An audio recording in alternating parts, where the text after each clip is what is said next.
Hello mga marites ng mayayaman! So ngayon ay na-invite tayo sa isang birthday party.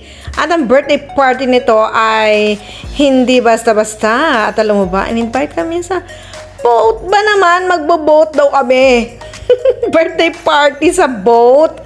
Okay, dito sa Granville. So nahanap namin ngayon yung Prince Wales. Yan, yung aming dito kami sa Granville Island. Dito pa rin yan sa sa Vancouver. Oops! Mukhang andito na tayo. Konti-konti na lang. So, ayan. Hinahanap-hanap na namin. Mukhang eto na. So, eto na nga.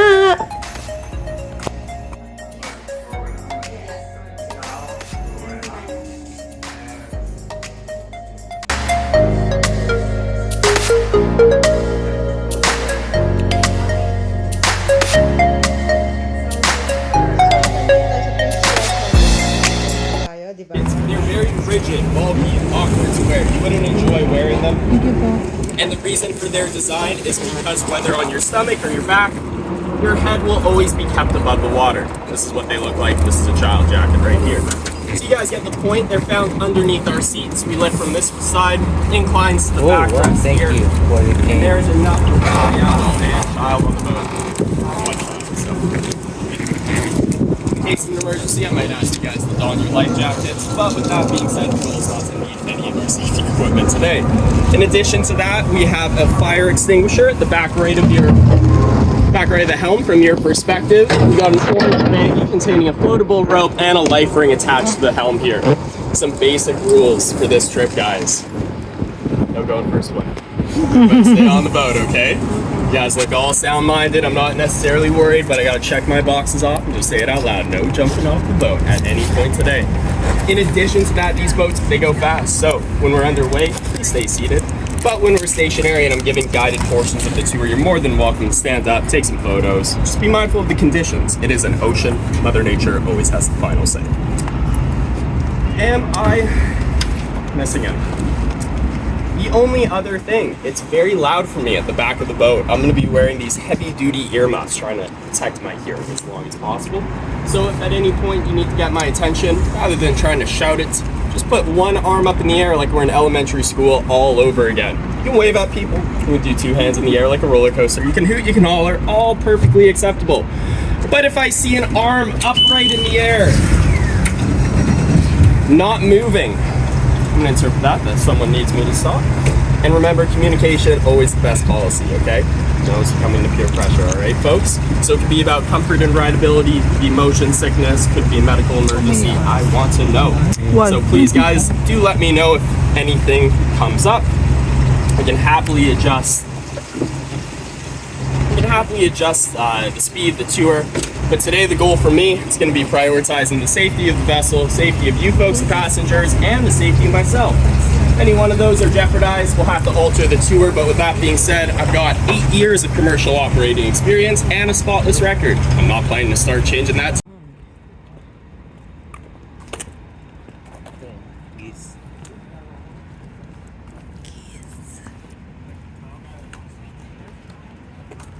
Stanley Park. I'm going to very just quickly talk about Stanley Park. It's the largest urban park in all of North America. It's 10% larger than Central Park. And if anyone's been to New York, you would know Central Park is very developed lot of land. Comparison here, Stanley Park is vastly underdeveloped and subsequently home to a lot of wildlife. We have bald eagles, Canadian geese, blue herons or cranes, depending on what part of the world you're from. We have lots of coyotes, wild rabbits, tons of urban species that aren't, special to Vancouver one bit. And then in terms of the marine life that we get off these waters, we get orca whales, we get porpoises, various types of harbor and fur and Californian seals. And then we also have all types of fish in these waters. Every type of salmon, whether Chinook, coho, chum, sockeye, pink salmon, lingcod, crab. You guys get the point. An abundance of wildlife due to the lack of development here in Stanley Park. And this kind of captures Vancouver. It's actually called the Vancouver model from an urban planning perspective. And it's balancing urban development with also maintaining wilderness space and keeping a healthy bio life around us. So When it comes to Stanley Park, aside from the aquarium, which once was world-renowned, no more because we don't have orcas in captivity, so we can't claim to be on the level of SeaWorld. Nonetheless, we've got the Vancouver Aquarium, and in addition to that, there's one restaurant, there's one gift shop, there's public tennis courts, and a public golf pitch and putt course. You guys get the point though. Aside from that, there is nothing but trees and a lot of formal and informal hiking trails. So that's why we have such an abundance of wildlife here in Stanley Park. And when it comes to the attractions, aside from the aforementioned, it's primarily the seawall and beaches that we see straight ahead of us. One anecdote about the seawall here is that it initially was just a wall to reinforce the shoreline. Reason for this had to do with the mineral makeup, comprised almost entirely of sandstone and limestone.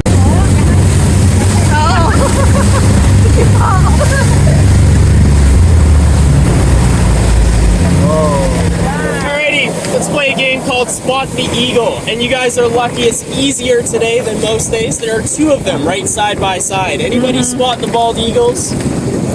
Bald eagles? Where? I'll give you a hint. It's very close to straight ahead of us.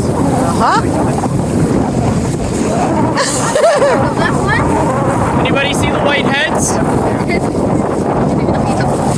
Lovely. Oh, yeah. Oh, that's good. Yeah. Alrighty, so when it comes to bald eagles, they're the apex predator of the sky. There's no one above them in the food chain that they need to worry about.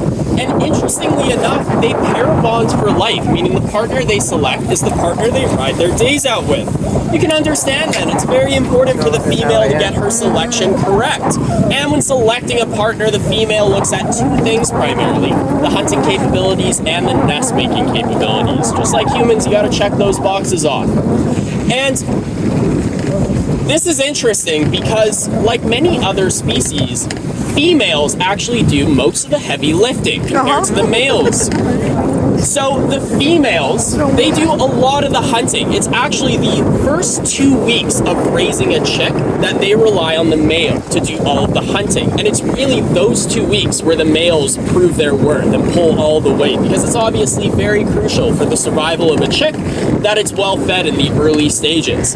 Aside from that 2-week window of just starting out with a baby, it's entirely the female doing literally everything. Subsequently, they've evolved to have longer wingspans than the males, approximately 8 to 9 feet compared to 7 to 8 feet found on the males. In addition to that, they've evolved to have stronger talons and longer and stronger beaks as well. So the females are the larger batch and do more of the heavy lifting compared to the males. And we have eagles both here on the coast and inland in the Fraser Valley, which is in the southeast direction of Greater Vancouver, where you can find the municipalities of Langley, Chilliwack, Abbotsford, all those places. When they're inland, they're primarily hunting farms and trying to find little rodents that they can pick up, just like hawks do. When they're down here by the water, though, they are looking at the water for hundreds, if not thousands of yards, scanning activity just beneath the water's surface. And if they see some activity, they'll often fly out, nab a fish, come on back, and then reset all over again. And it's very common as well for the eagles here to fly out to the middle of English Bay where all those freighters are. When I was buzzing the freighters, I actually was keeping my eye on certain structures where they're commonly perched. And then on the freighters, they have a full panoramic view of the water. Nothing to disrupt them. And one other thing to note about the eagles is that while they're very territorial birds, they actually don't need a lot of space between one couple and the next couple. Their lookout spots will always be in very close proximity to their nests. And in addition to that, they only need about 100, 200 yards between one couple and the next couple for them to stay out of each other's way.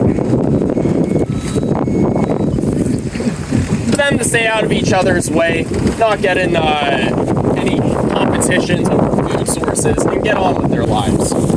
So we got a very healthy population of bald eagles, both here in Howe Sound and frankly all over. They can be found in UBC, which is that westernmost corner here on the other side, the mainland side of Vancouver, straight ahead of us.